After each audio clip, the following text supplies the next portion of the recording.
Air Jordan 2 easily has to be one of those sneakers that I want to say is just a forgotten child in the Jordan line. And I think a lot of people don't know that after this shoe, Mike was actually ready to leave Nike. And to think if this would have happened, the entire legacy would look completely different.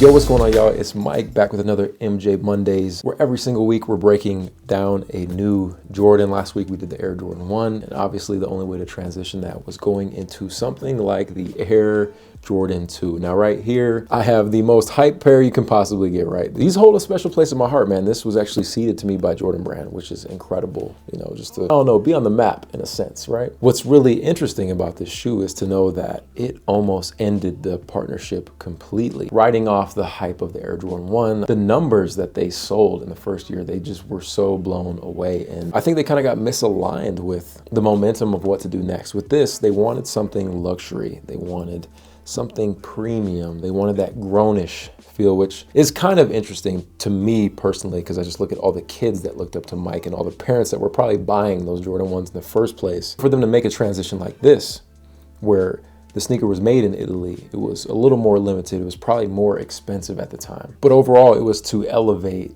Michael Jordan as a luxury brand versus just a basketball player, something that at that time had never happened. So maybe they were just trying to be innovative in a sense. Maybe they were with a sneaker like this. I really like Jordan 2s, and I know a few people that do as well. And I have pairs that are just locked away in a closet right now, so couldn't bring them out. So I just got these two lows that I have. But I do think it was ahead of its time. And to make matters worse, after the 2s, Peter Moore and Rob Strasser both left to start their own brand, and they wanted to take Mike with them. And Peter Moore is responsible for the Jordan 1, and definitely someone that I would imagine Mike trusted, and he was considering leaving because, you know, losing two of the biggest players on your team, you really don't want to be there anymore. Which maybe we can look at this shoe as like a pivotal moment for Nike, because they realized Mike didn't connect with this shoe. It was obviously chaotic behind the scenes, and they had to think fast. Otherwise, he could have walked away. And that's when we get into why this sneaker was so important, because Nike built that relationship with Tinker Hatfield. And without Tinker, there's no Air that's visible. There's no Jordan 3. There's no elephant print, which we all know to be nostalgic for a lot of us. That elephant print just hits different. The failure of this sneaker is what created the Jordan 3, which is kind of funny. Like, you can look at it from perspective wise.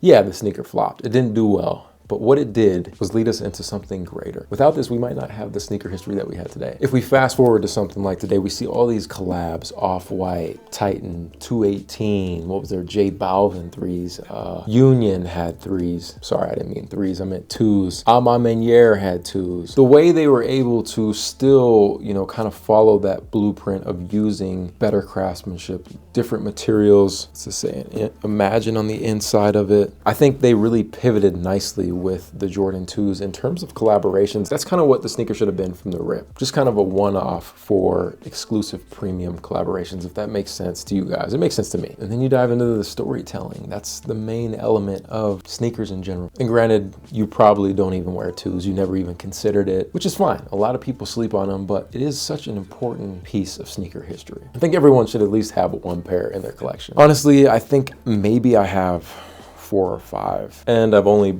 worn this pair.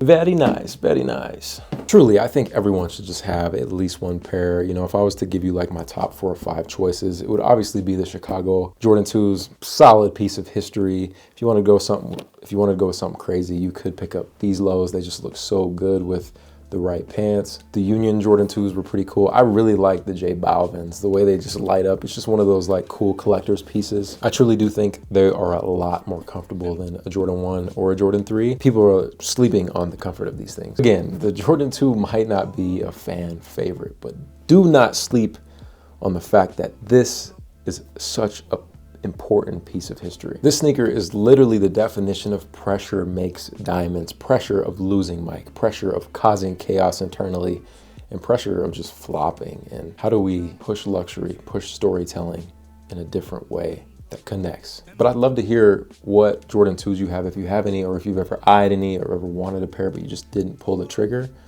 Which model is your favorite? You already know next week we are diving into the Air Jordan 3, man. One of my favorite sneakers to talk about. I'm really looking forward to it because that sneaker is what kept Mike. If you like these videos, if you do me a huge favor, like it, share it with someone who loves the history. This is your boy Sneaker Life. I'll catch you guys in the next one. Run it. Hands in the air now. Sneaker life. Hey.